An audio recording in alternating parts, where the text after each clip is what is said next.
Nesta aula, vamos falar do Conselho de Recursos do Sistema Financeiro Nacional. Uma autoridade que não é reguladora, é um órgão recursal, como o próprio nome diz.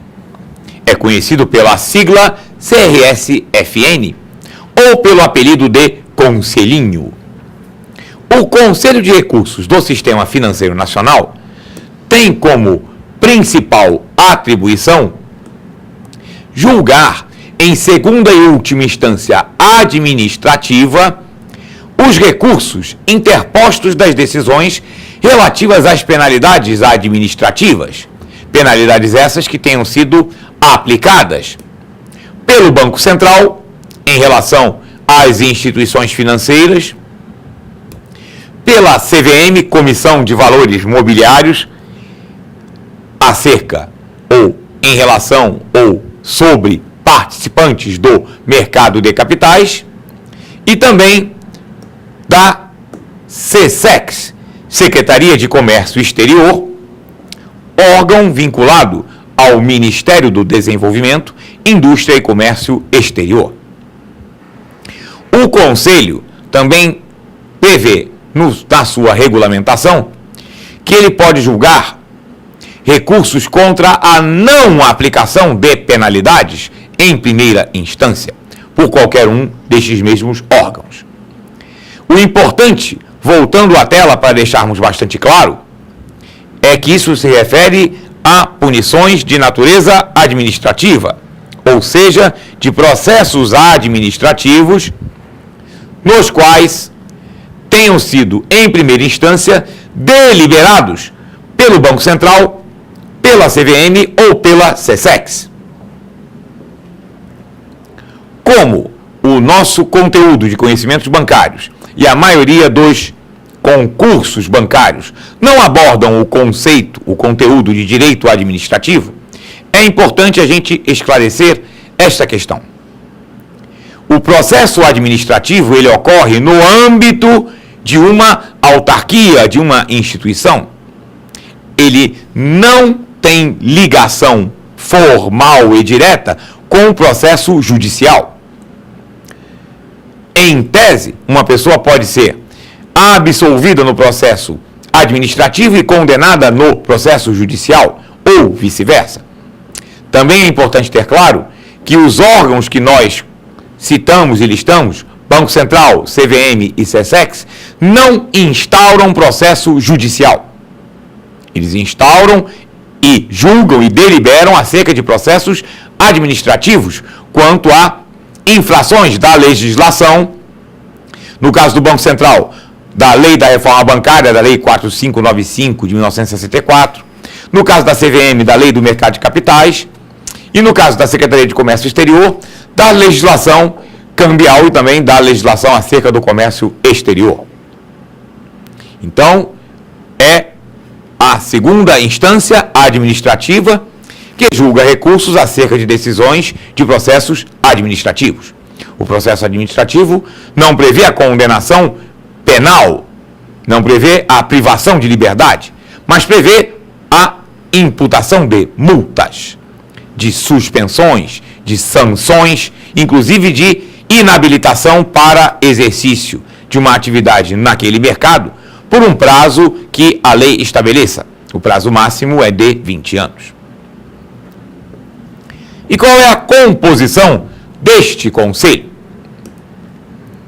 O Conselho de Recursos do Sistema Financeiro Nacional é composto de 8 conselheiros. 4 são representantes dos órgãos públicos. E é bastante importante frisar que trata-se de representante, não do titular do órgão. Porque o conselheiro, ele é nomeado com um mandato de 2 anos, podendo ser reconduzido uma vez, e ele é estável neste mandato. Então, os 4 primeiros órgãos públicos representados no Conselho de Recursos do Sistema Financeiro Nacional são o Ministério da Fazenda. Esse representante do Ministério da Fazenda é o presidente do Conselho de Recursos do Sistema Financeiro Nacional. Os outros representantes de órgãos públicos são um representante do Bacen, Banco Central, um representante da SESEX, Secretaria de Comércio Exterior, e um representante da CVM, Comissão de Valores Mobiliários. Os outros 4 integrantes são representantes das entidades de classe dos mercados afins: mercado financeiro, Banco Central, mercado de capitais, CVM, mercado de comércio exterior, importadores e exportadores. Estas entidades de classe, que representam os participantes da iniciativa privada que atuam nestes mercados, elaboram uma lista tríplice de indicados para compor o Conselho de Recursos do Sistema Financeiro Nacional. Os 8 membros do Conselho de Recursos do Sistema Financeiro Nacional são nomeados pelo ministro da Fazenda. O presidente é o representante do Ministério da Fazenda e o vice-presidente é um dos 4 membros das entidades de classe. Mas quem escolhe qual deles será o vice-presidente do Conselho de Recursos é também o ministro da Fazenda. E o ministro da Fazenda assina a portaria de nomeação de todos os integrantes do Conselho de Recursos do Sistema Financeiro Nacional. E com isso, apresentamos esse conteúdo acerca desta autoridade recursal que existe no mercado financeiro. E vamos agora tratar de um tema bastante importante para quem pretende trabalhar num banco. Também é bastante importante para quem pretende trabalhar em qualquer órgão público vinculado ao mercado financeiro, que é a prevenção à lavagem de dinheiro. E aí a primeira coisa que nós precisamos ter claro é o que é lavagem de dinheiro. Como o próprio nome sugere, se o dinheiro precisa ser lavado é porque ele é sujo. Ou seja, a origem deste dinheiro, deste recurso financeiro, é ilícita. A lavagem de dinheiro é uma operação que visa mascarar essa origem ilícita, que visa maquiar o crime do qual esse recurso ilícito se originou. A lavagem de dinheiro busca transformar aquele dinheiro ilícito aparentemente vindo de uma fonte lícita.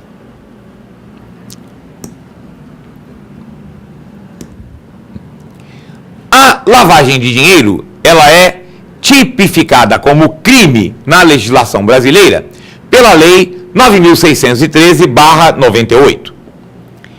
E esta lei define o seguinte: lavagem de dinheiro é a tentativa de mascarar a origem ilícita de recursos que tenham tido como fonte um determinado crime, que são os chamados crimes antecedentes.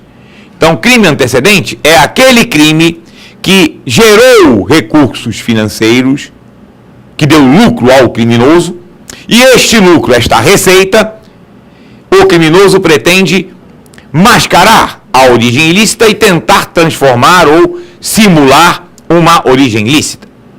Então, esses crimes antecedentes é que a tentativa de mascarar a origem ilícita do dinheiro vindo destes crimes constitui o crime de lavagem de dinheiro. E quais são esses crimes antecedentes? A Lei 9.613/98 tipifica os seguintes crimes antecedentes: tráfico ilícito de substâncias entorpecentes ou drogas afins, ou seja, o tráfico de drogas. Terrorismo e o seu financiamento.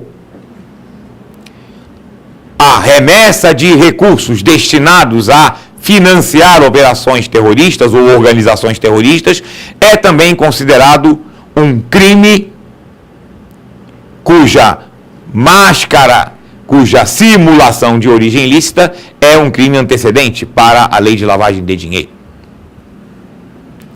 Também é crime antecedente tipificado na lei 9.613/98 o contrabando ou tráfico de armas, munições ou material destinado à sua produção, armas ou munições. Extorsão mediante sequestro. Extorsão mediante sequestro significa, além de sequestrar o indivíduo, exigir o resgate em dinheiro para a sua libertação.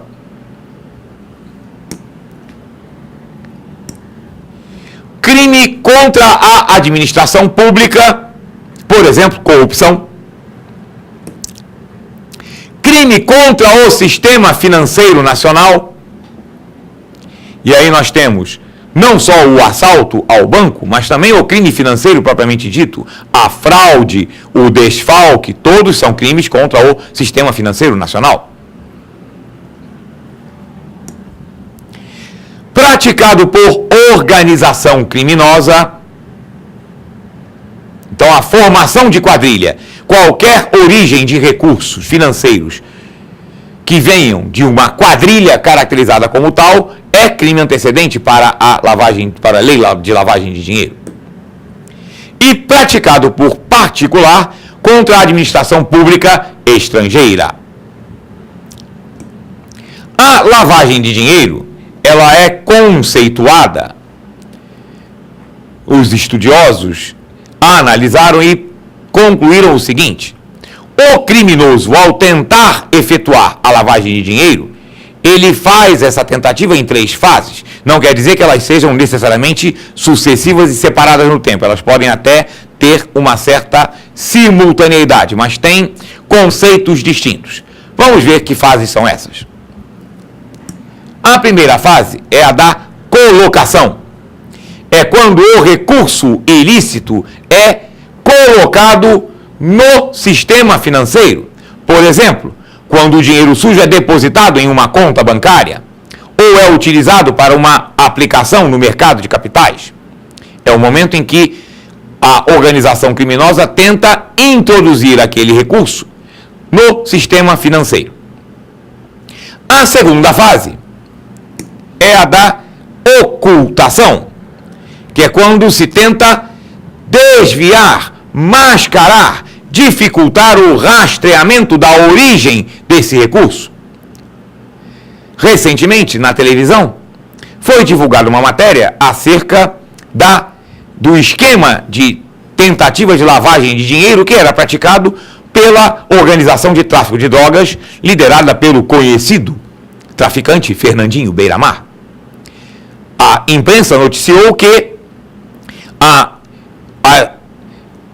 receita oriunda daquele tráfico de drogas era depositada em várias contas de várias pessoas em valores pequenos e depois as pessoas transferiam de forma não eletrônica, sacavam e depositavam em outra, e depois sacavam e depositavam em outra. Isso exatamente é um processo de ocultação.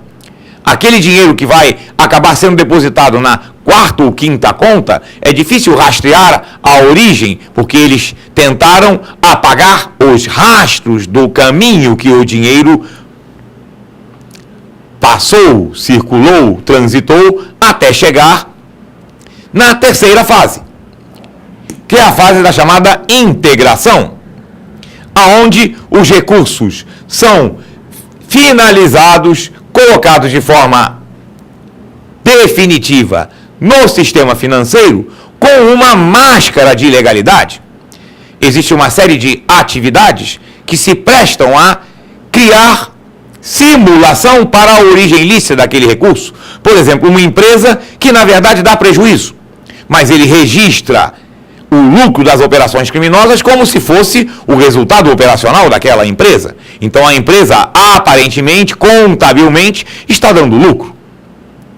O que nós vamos ver na próxima aula é que atividades são essas as mais detectadas e que medidas o profissional da instituição financeira, o trabalhador bancário, por exemplo, deve tomar para prevenir o uso da instituição financeira como um instrumento de lavagem de dinheiro.